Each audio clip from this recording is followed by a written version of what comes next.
part 2 nung ako nagka-bag. So, ngayon gusto ko ng pera. So, kukuha tayo dito. Treasure! Okay, lalagay natin sa kamay dito. So, wait lang. Aray. Ay, sorry po. Didikit natin dito sa bag ko. Ayan, tingnan natin. Nag-wait ako ng 20. So, tingnan. May money! Wow! Ang dami! May 1,000! 3,000! Wow!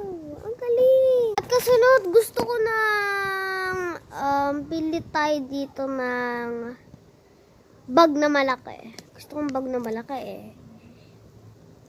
Kamay! Walang nangyayari! Okay.